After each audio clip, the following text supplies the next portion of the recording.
Frank Harlan gripped the steering wheel of his old Ford truck, its engine roaring like the labored breathing of an ancient beast as he turned onto the winding forest road leading to Blackwood Creek, Pennsylvania, on October 9, 2025. The crisp autumn air carried the damp, musty scent of decaying leaves from the old forest flanking the road.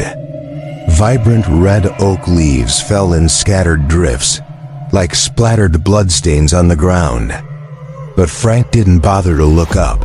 At 42, after 2 deployments in Iraq filled with sleepless nights clutching a rifle and memories of bomb blasts echoing in his mind, he focused solely on surviving each day. His divorce from Sarah had stripped him of his home and most of his possessions, while his post-war gambling habit had devoured what little savings remained. The night security job at this abandoned psychiatric hospital was a temporary escape higher than average pay. Minimal human interaction and the quiet he craved to quell his PTSD nightmares. "Quiet is good," he muttered to himself, his fingers unconsciously tracing the long scar on his left arm, a remnant of a roadside bomb that nearly claimed his life years ago.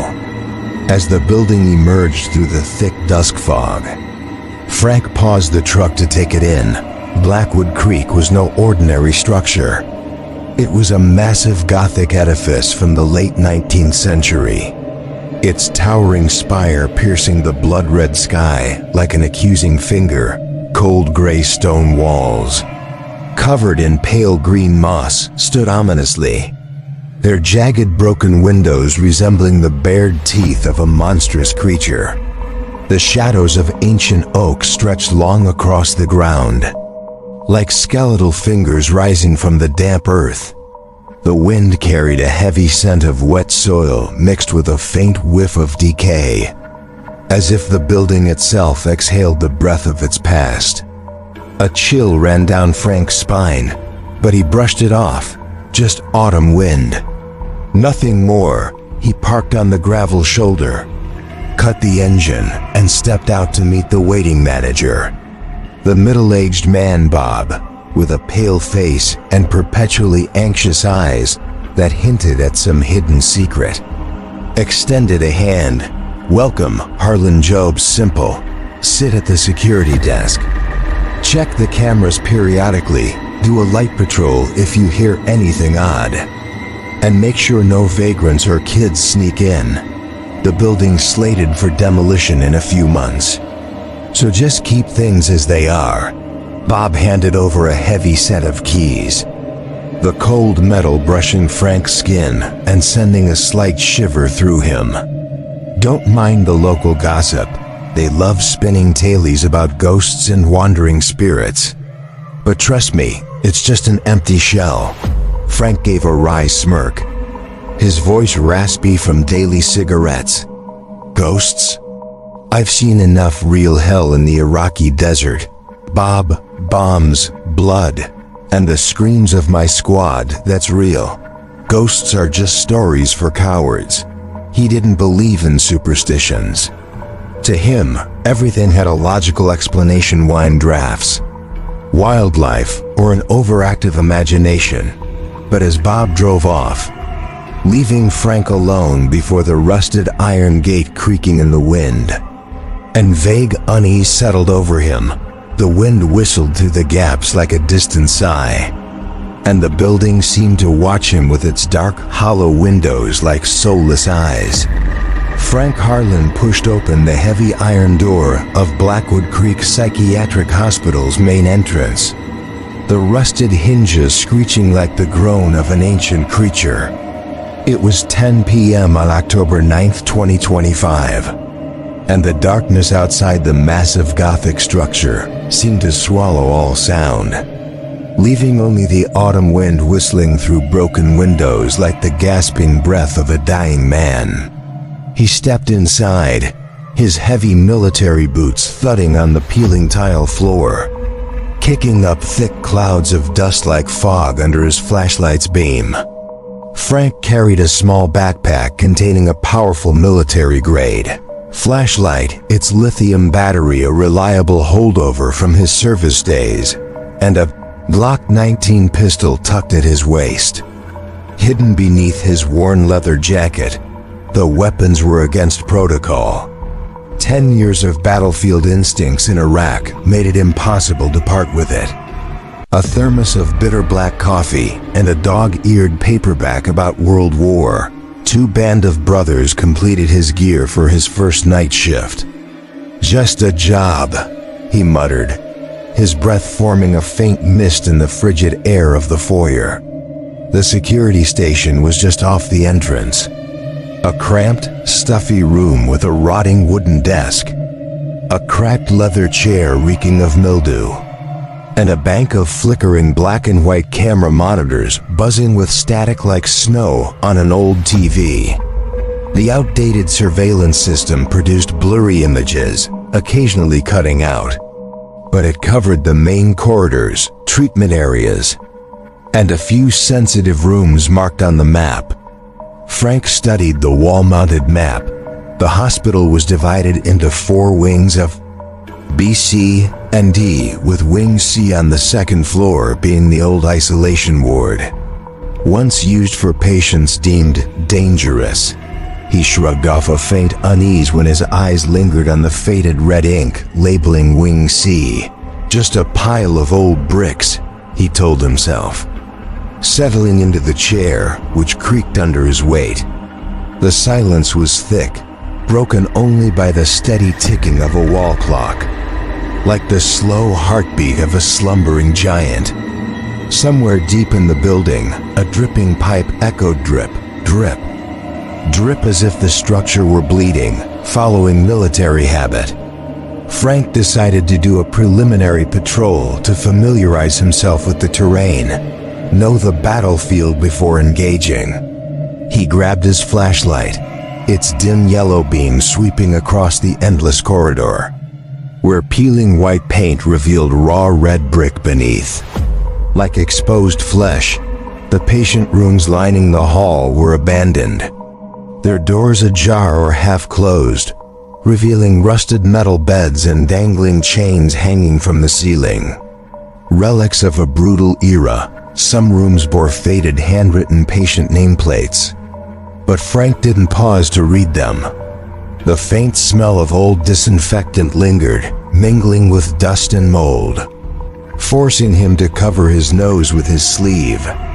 "This place feels more like a tomb than a hospital," he muttered, his gaze flicking to the broken windows, where the outside darkness seemed to press against the glass like a living entity.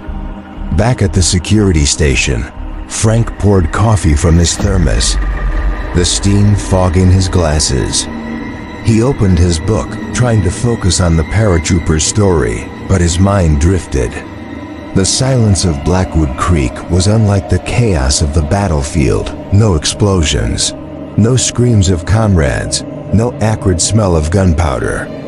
Yet this silence unnerved him, as if it concealed something. He glanced at the camera monitors. The main corridor was empty, fluorescent lights flickering weakly, casting distorted shadows on the floor. The darkness beyond the windows seemed to shift, writhing like shapeless forms. But Frank dismissed it, just trees swaying in the wind. He sipped his coffee, its bitterness coating his throat, and for the first time in months, he felt a fragile sense of peace, though it was as delicate as the morning fog blanketing the forest. But as he leaned back, a faint sound echoed from somewhere in the building, a soft crack. Like a dry twig snapping, Frank held his breath, ears straining. But the sound didn't repeat. He checked the monitors. Nothing unusual. Old building, probably wood settling, he told himself. Though his hand instinctively touched the Glock, he turned on the radio. Johnny Cash's soulful country voice filling the room, easing the tension. "Just a long night," he said aloud, as if to convince himself, but deep down, a seed of doubt had been planted. small but persistent, like the relentless ticking of the clock in the darkness. By his third night at Blackwood Creek Psychiatric Hospital, Frank Harlan had settled into the monotonous rhythm of his shift. On October 11th, 2025, the air outside the Gothic building was colder, heavy with the scent of rotting leaves and fog, as if the forest exhaled the breath of autumn in the security station. The dim yellow light from the ceiling bulb cast distorted shadows of Frank on the wall. He sat in the cracked leather chair, military boots propped on the rotting desk, holding the worn copy of Band of Brothers. A small radio beside his thermos played soft country music, Johnny Cash's voice weaving tales of dusty roads and broken hearts. The silence of Blackwood Creek, though still unsettling, had become almost comforting. A reprieve from the endless battles with war memories and mounting bills. He sipped his coffee, its familiar bitterness washing over his throat. And for the first time, he thought this job might not be as bad as he'd feared. Around 12:15 a.m., as the wall clock ticked steadily like the building's heartbeat, a faint sound crackled through the ancient speaker on the control desk. Click sharp and solitary, like a fingernail tapping on broken glass. Coming from Wing C on the second floor, according to the faded label on the monitor. Frank frowned, set his book down, and quickly muted the radio. Johnny Cash's voice cut off abruptly. Leaving a heavy silence that blanketed the room, he leaned toward the speaker. Ears straining for any further sound, the air grew thick.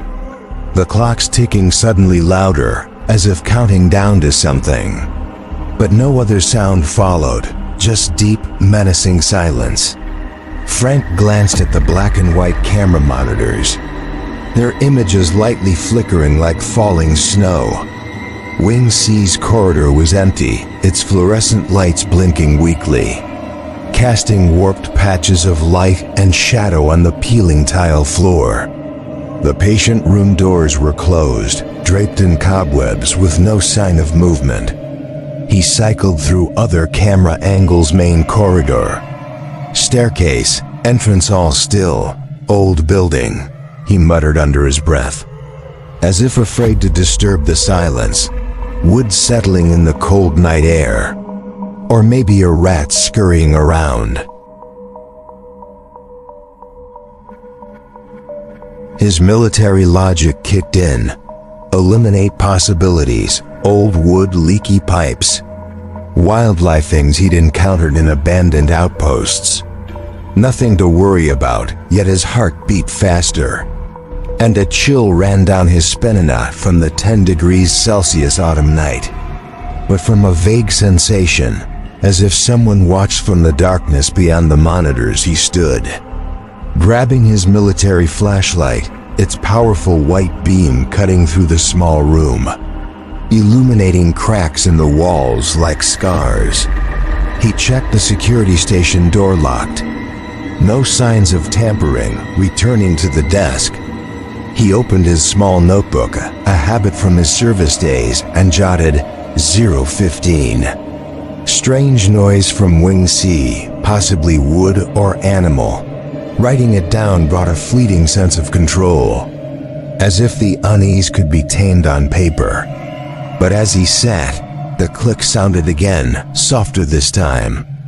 Like a whisper cut short, Frank froze, his hand instinctively brushing the Glock at his waist. He stared at the Wing C monitor, waiting, but saw only darkness and flickering lights. Nothing more. "Come on, Harlan," he muttered, his raspy voice trying to dispel the prickling at the back of his neck. "Just a long night. Don't let your imagination mess with you." He turned the radio back on, switching to a livelier Willie Nelson tune to drown out the silence. The upbeat melody filled the room, but it couldn't erase the seed of doubt taking root in his mind, small, persistent, like the ceaseless ticking of the clock in the dark. He took another sip of coffee, but its bitterness no longer comforted. It only reminded him of the smell of gunpowder and dried blood from long nights in Iraq, when every strange sound could signal death. Frank shook his head, trying to focus on his book, but his eyes kept drifting to the monitors on the fourth night, October 12, 2025. The air in Blackwood Creek Psychiatric Hospital security station was heavier than ever. Frank Harlan sat in the cracked leather chair, the dim yellow ceiling light casting deep lines and dark circles under his eyes from sleeplessness. Band of Brothers lay open on the desk, but he couldn't read a word. His gaze fixed on the flickering black and white camera monitors, where static danced like a silent snowstorm. The radio played Willie Nelson's country tunes, but the sound was a meaningless hum, unable to dispel the unease that had taken root since the previous night's click. The thermos of coffee had gone cold, and the bitter taste in Frank's mouth felt less like coffee and more like the faint smell of rotting earth seeping from the building's vents. The temperature outside had dropped to 8 degrees Celsius, and despite his thick leather jacket, he felt cold, not the chill of autumn, but a deeper cold, as if it seeped from the gray stone walls of Blackwood Creek at 1 a.m. As the wall clock ticked relentlessly, the sound returned, not the solitary click, but something more distinct, more terrifying. Through the ancient speaker, Frank heard the sound of bare footsteps slap on the wooden floor of Wing C. Second floor, the steps were slow at first, as if someone wandered with cold, bare feet, but they quickened, growing frantic, desperate, like someone fleeing an unseen threat. Each step pounded into Frank's chest like a hammer, his heart racing, cold sweat beating on his forehead, dragging him back to war memories' frantic footsteps in the desert night, the screams of comrades before a bomb's blast. He clenched his fists, nails digging into his palms, trying to stay calm. "Not real," he whispered, his voice trembling, but his eyes stayed glued to the monitors. He cycled through Wing C's camera angles, fingers moving swiftly on the control panel, but the corridor remained empty. The flickering fluorescent lights illuminated peeling tiles and closed, cobwebbed patient room doors, no sign of movement. Just writhing shadows in the monitor's corners like shapeless forms. The footsteps continued, now echoing clearly through the speaker, as if someone ran circles in the corridor. Frantic, desperate, Frank's breathing grew rapid. His chest tightening, he stood, checking the security station door locked. No signs of entry. Wind through the vents. Has to be, he told himself, clinging to military logic. Rule out every possibility. But the footsteps didn't sound like wind. They had rhythm. Emotion, life then, as if to taunt him. A sickly stench wafted from the vent, not the usual mold, but a sweet, rotting smell of decayed flesh. Making him cover his nose and cough, Frank returned to the desk, his trembling hand scrawling in his notebook. 1 o'clock. Sound of bare footsteps in Wing C, rapid like fleeing. No visuals on cameras. Writing brought a fleeting sense of control, but it vanished when the footsteps abruptly stopped, leaving a heavy, suffocating silence. As if the building held its breath, he stared at the monitors, waiting, his heart pounding so loudly he heard it in his ears.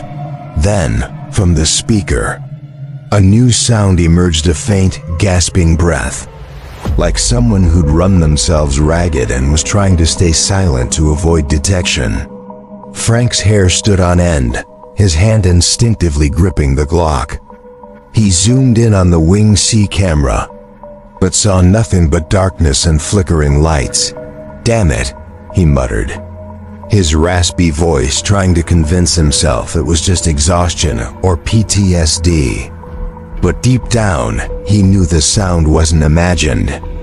It was too real, too vivid, like a memory bleeding from the very walls of Blackwood Creek. He sat down, trying to turn the radio back on to fill the silence. But his hand shook so badly that he knocked over the coffee mug, the black liquid spilling across the desk like blood. The stench from the vent seemed stronger, clinging to his nostrils like a warning. Frank glanced out the security station window, where the forest's darkness loomed like a solid black wall, and for the first time, he felt that the building was more than just an inanimate pile of bricks. It was alive, breathing, and watching him. "Just a long night," he whispered, but his own voice sounded foreign. Weak, as if swallowed by the darkness, he gripped the flashlight tightly, its trembling beam shining on the wall, and for a moment, he thought he saw a slender shadow flit past in the hallway. He blinked, and it was gone. "You're tired, Harlan," he told himself. But he didn't dare get up to check, not tonight on the fifth night. October 13th, 2025. Frank Harlan entered the security station of Blackwood Creek Psychiatric Hospital with a heavy weight pressing on his chest, as if the air in this ancient Gothic building had turned into a thick, viscous liquid, making every breath labored. The temperature outside had dropped to 7 degrees Celsius, and thick fog enveloped the surrounding forest, blurring the broken windows like a veil hiding secrets. He wore his worn leather jacket, but the cold he felt wasn't just from the weather. It seeped through his skin, into his bones, as if the building itself exhaled an icy breath. Band of Brothers lay silently on the desk, unopened, and the thermos of coffee sat cold and untouched. The radio remained off since the footsteps from the previous night. Frank didn't dare turn it on, fearing the music would drown out the sounds he knew would return. His bloodshot eyes were fixed on the bank of black and white camera monitors, where the light static flickered like a silent snowstorm, and his hand unconsciously gripped the Glock at his waist like a talisman from his war days.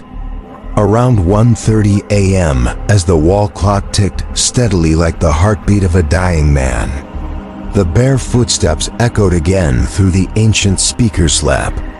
Slap from Wing C on the second floor, but this time, they weren't aimless like the night before. They had purpose, moving along the corridor with a steady rhythm, as if someone walked with desperate determination.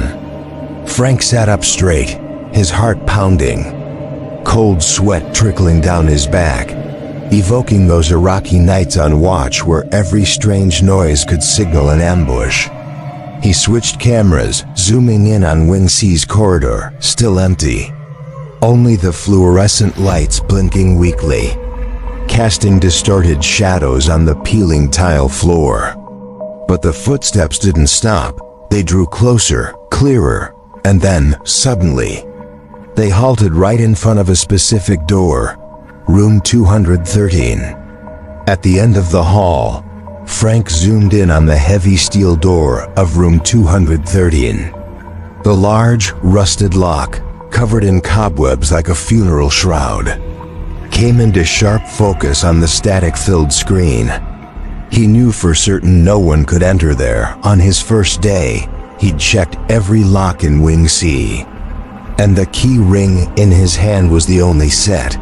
But as he stared at the monitor, a freezing sensation spread from his fingers to his shoulders.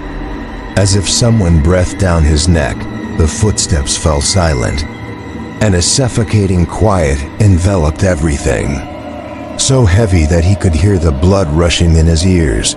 Then, from the speaker, a new sound emerged, a faint, gasping breath, like someone who'd run themselves ragged and was trying to stay silent to avoid detection. But this time, the sound lingered, unbroken, as if someone stood right at the door of room 213. Pressing their face against the cold steel and breathing, Frank's hair stood on end, his trembling hand scribbling in his notebook. 1:30. Bare footsteps stop at room 213. Wing gasping breath through speaker. No visuals on camera. After writing, he tried to compose himself, but his fingers pressed the pen so hard it tore the paper. He checked the cameras again, cycling through every angle: main corridor, staircase, entrance, but all were still. No signs of intrusion. Must be a speaker malfunction, he muttered, trying to apply military logic, but his voice faltered in the darkness. He stood, grabbing the flashlight, its powerful white beam sweeping the security station, illuminating cracks in the walls like dried veins.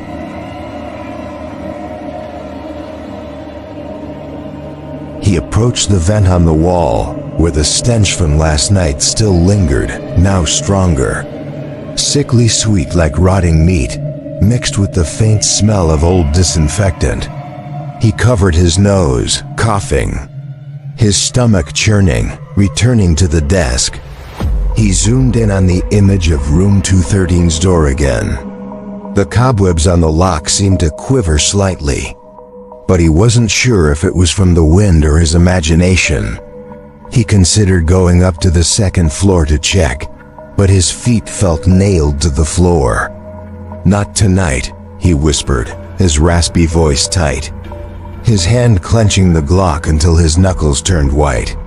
He sat down, trying to focus on his own breathing, but with every inhale, the stench seemed to cling to his lungs.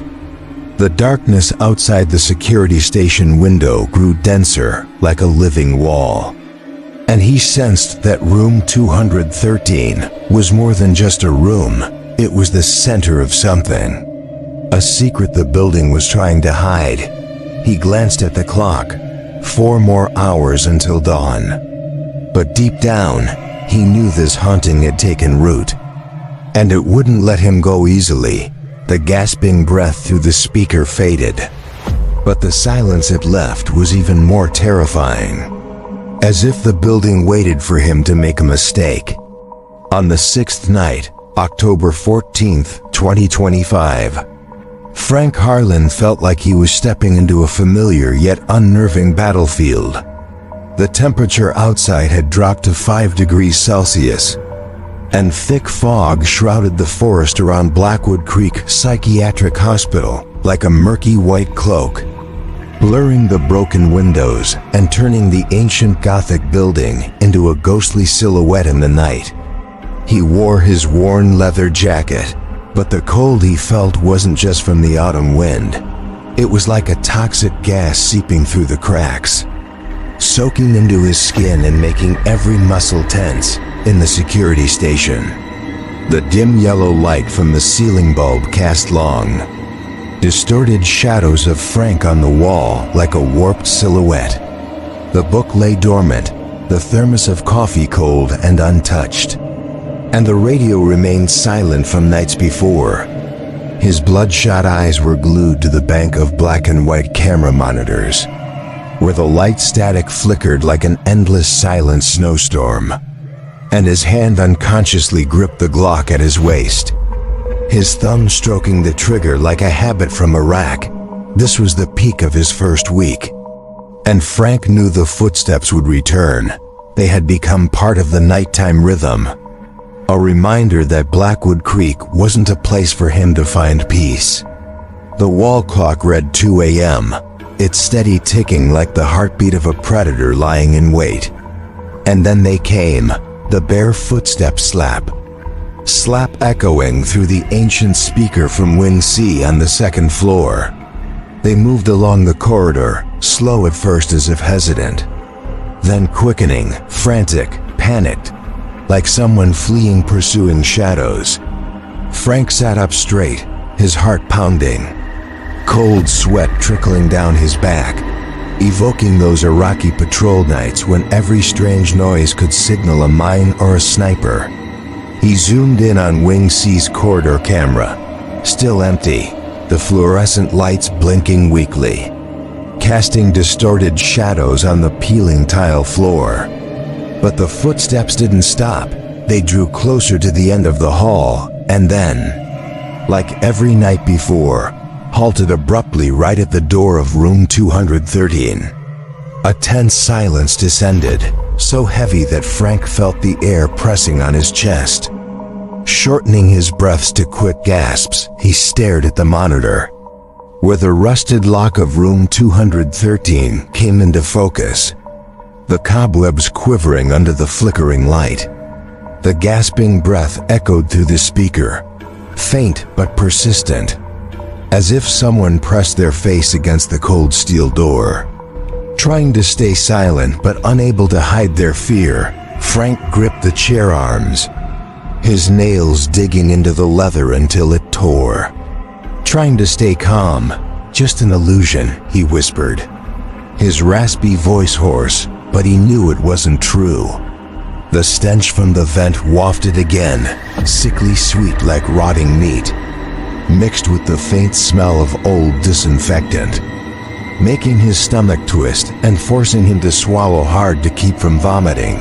Then, suddenly, a horrific boom reverberated through the entire building, like a bomb exploding, shaking the security station.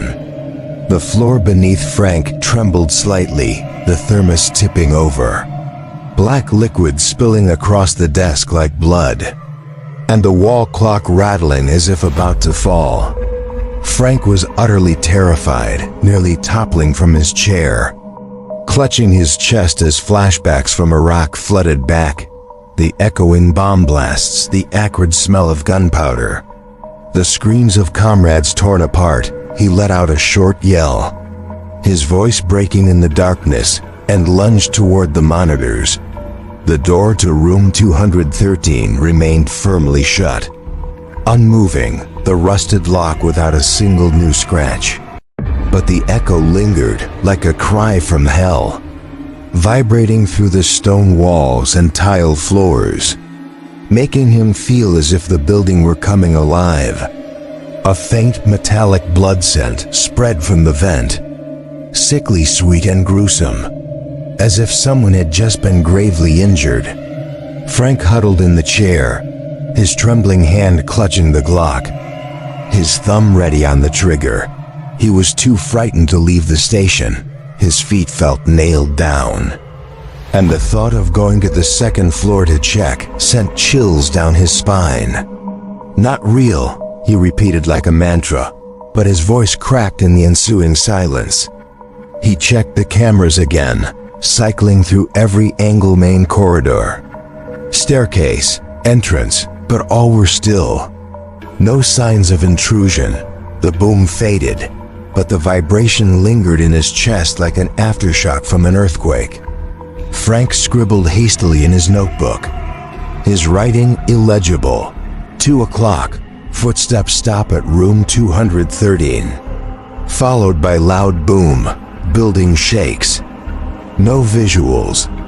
After writing, he felt a fleeting sense of control, but the fear had rooted deeper.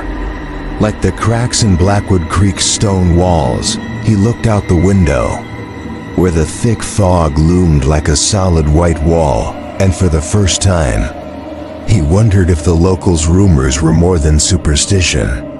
The building was no longer just an inanimate structure. It was a living entity, breathing, waiting.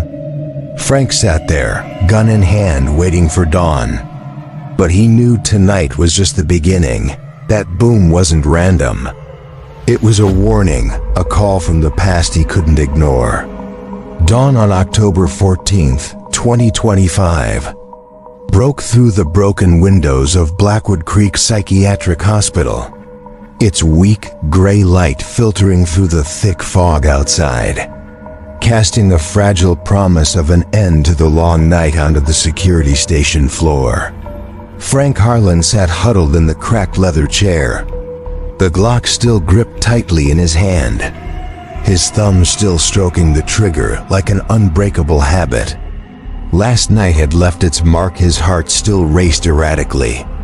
Cold sweat dried on his skin, and the faint metallic blood scent lingered in the air, even though he'd opened the security station door to let in the breeze. The thermos lay overturned on the desk. The spilled black liquid dried into a long streak like a wound. The wall clock read 6 a.m., its ticking now sounding like mockery, reminding him that tonight was just one of many to come. Frank looked out the window where the fog began to lift, revealing the twisted ancient oak branches like grotesque figures. And for the first time, he felt the building wasn't just a workplace, it was an enemy. An entity testing his skepticism. He stood, his legs trembling slightly from exhaustion and lingering adrenaline in his blood. "Have to check," he muttered, his raspy voice trying to convince himself that military logic would conquer the fear. He couldn't let that boom hang like a ghost. He needed evidence, to see it with his own eyes to debunk or confirm. Frank grabbed his military flashlight, its battery still full. The powerful white beam like a weapon, and the heavy key ring. The cold metal brushing his skin and sending a shiver through him. He checked the Glock, ensuring the magazine was full. Though he knew firepower might be useless against whatever was happening here. Just an old building, he told himself. But the words rang hollow, like an insincere prayer. He stepped out of the security station, his military boots thudding on the peeling tile floor. Each step a challenge to the building's silence. The main corridor led to the pitch-black staircase to the second floor. The weak dawn light insufficient to penetrate the dust and cobwebs. Frank turned on the flashlight, its beam sweeping across the filthy, peeling white walls, revealing cracks like dried veins, and abandoned patient rooms with rusted, twisted metal beds.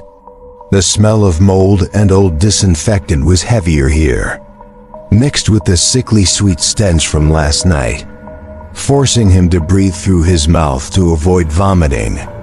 The old wooden stairs creaked under his weight, each step like a groan from the past, and Frank felt the hairs on his neck stand up, as if someone watched from the shadows behind. He paused midway, turning to sweep the flashlight. Nothing. Just writhing darkness under the trembling beam. "Keep going, Harlan," he whispered, his voice slightly shaking, and continued to Wing C.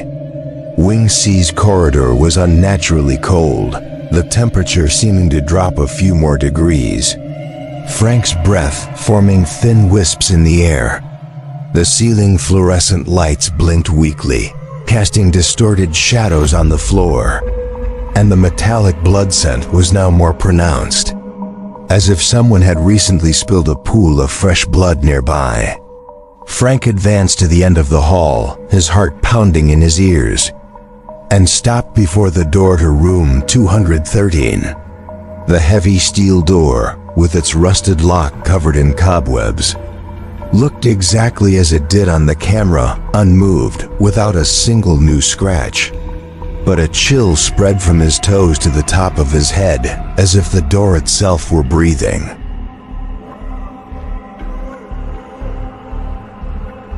He pulled out the key ring, his trembling hand fumbling for the right key, the metal clinking echoing in the silent corridor. Finally, he inserted the key into the rusted lock. Twisting hard, the eerie screech, like the silent scream of tortured metal. The door swung open, and Frank stepped inside.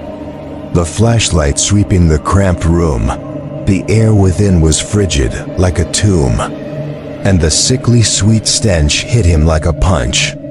Inside, the heavy metal gurney used to restrain patients lay completely overturned. Sprawled in the middle of the room like a dead beast, Frank swallowed hard, stepping closer. The flashlight beam illuminating fresh scratches on the wooden floor deep, long gashes like desperate clawing with fingernails. No footprints, no signs of intrusion, not a speck of dust disturbed except for those scratches. Frank knelt, touching the gouges cold, sharp, and a wave of nausea rose in him. How is this possible? He whispered, his voice breaking in the darkness. It would take immense force to flip such a heavy gurney. But there were no traces of anyone having been there. Frank's skepticism, his faith in logic, in science, in what he could see and touch completely crumbled. He stood, backing away, the flashlight trembling as it shone on the room's walls, where old dried bloodstains splattered like painful abstract drawings. And he knew for certain he was facing something extraordinary. Beyond reason, Frank left the room, slamming the door shut with a bang, and ran down the stairs, nearly tripping. Back at the security station, he collapsed into the chair, his trembling hand scribbling in his notebook. 6:30. Checked room 213. Gurney overturned, fresh scratches on floor, no footprints. No explanation. He looked out the window where dawn had risen higher, but that light couldn't dispel the darkness in his mind. Blackwood Creek was no longer an empty building, it was a living secret. And Frank had been drawn into it. He knew he had to return tonight, but not for the money this time. He couldn't run from what had chosen him on October 14th, 2025. Frank Harlan drove home after his shift, his old Ford truck speeding along the winding forest road away from Blackwood Creek. Pennsylvania, the morning sunlight filtered through the vibrant red oak leaves. But Frank saw nothing but the haunting shadows from the night before. His bloodshot eyes, hands gripping the steering wheel until his knuckles turned white, couldn't shake the image of room 213, the overturned gurney, the fresh scratches on the floor, and the sickly sweet metallic blood scent still lingering in his nostrils. The truck navigated the curves, but his mind remained trapped in that ancient Gothic building, where his skepticism had crumbled like a sandcastle. "You have to quit," he muttered, his raspy voice repeating it like a mantra. But then, images of the stack of bills on his kitchen table flooded back rent, old gambling debts, and his promise to Sarah that he'd get stable to see their daughter. Just one more week, he told himself, but the words rang hollow, like the wind whistling through the hospital's broken windows. Arriving at his cramped apartment on the outskirts of town, Frank tossed the key ring onto the table, shrugged off his worn leather jacket, and slumped onto the threadbare sofa.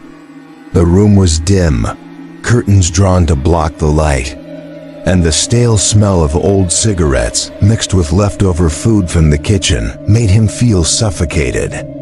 He pulled out his phone, his fingers scrolling through contacts, pausing at Sarah's name. What would she say? That you're crazy? He dialed, the ring dragging on, but only her cold voicemail.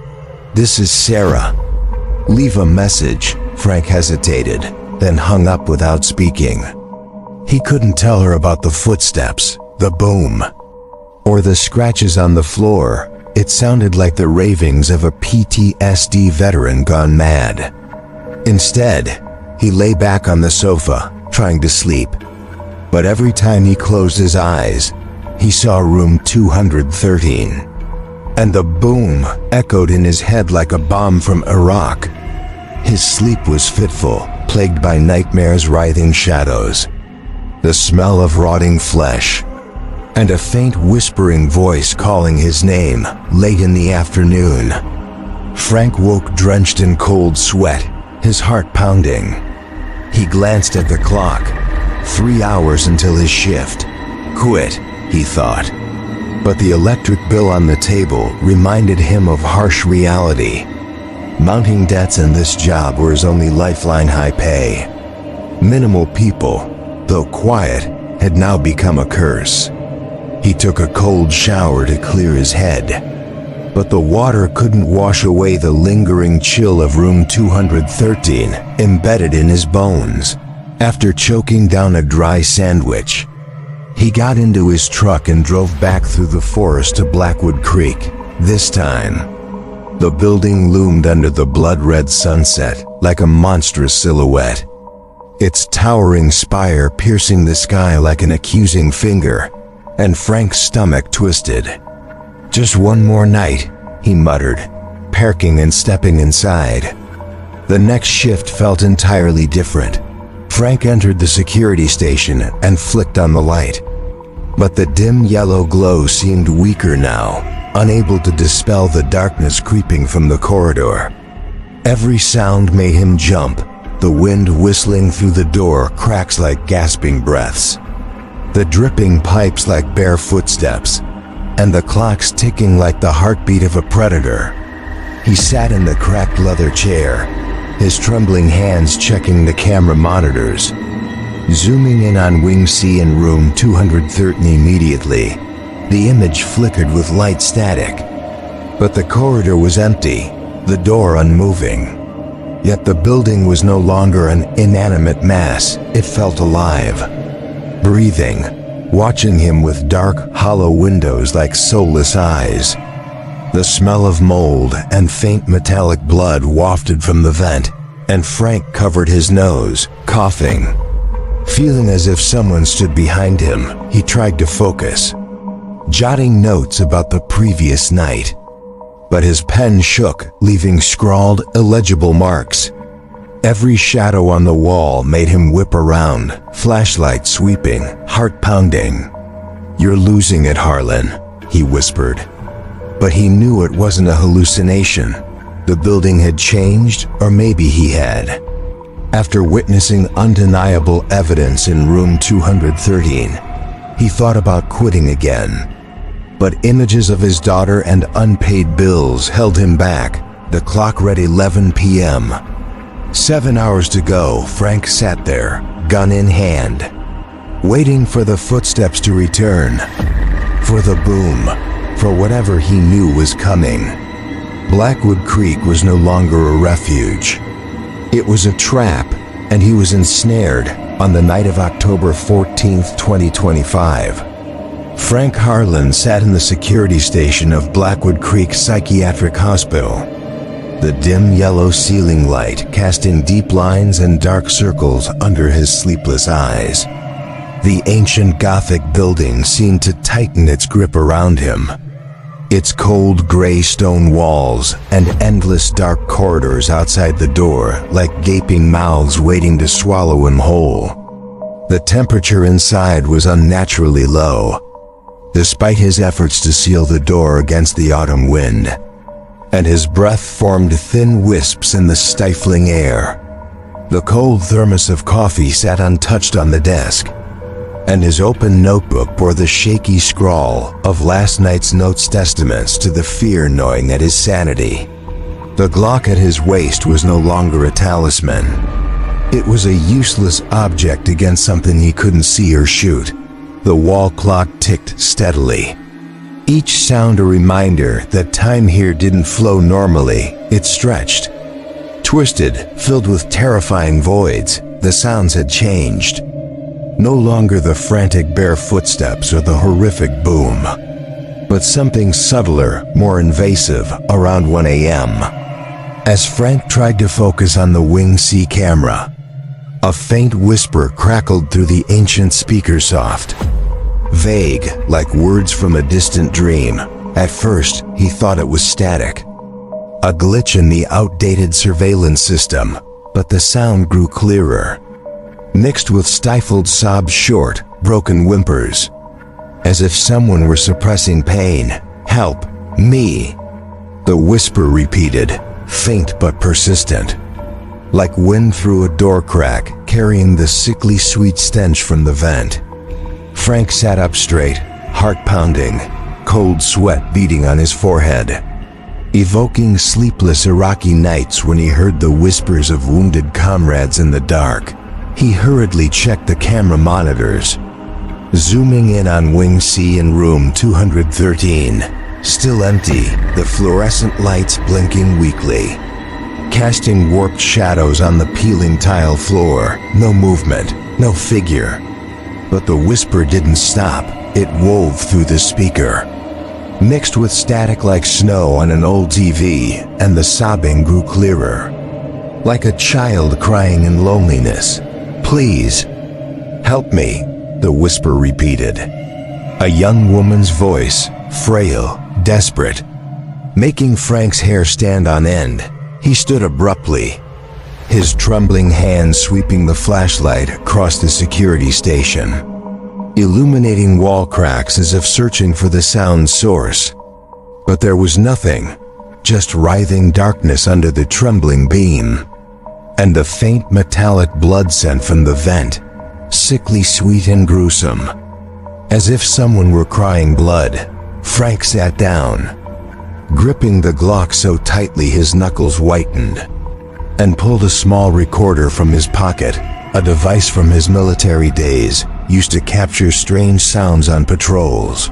He turned it on, placed it near the speaker, and listened. The whisper continued, now clearer. "He's coming, run!" Broken words mixed with sobs, like a young woman pleading from a distant place. Frank's stomach twisted, nausea rising, and he swallowed hard to stay calm. He replayed the recording, ears straining, trying to analyze maybe a system glitch, maybe wind through the vents, but deep down, he knew it wasn't. The sound carried emotion, pain, and it was calling him. Invading his mind like a curse, he scribbled hastily in his notebook, his writing shaky. 1 o'clock, whispering and sobbing through speaker. Wing C words, "Help me, he's coming."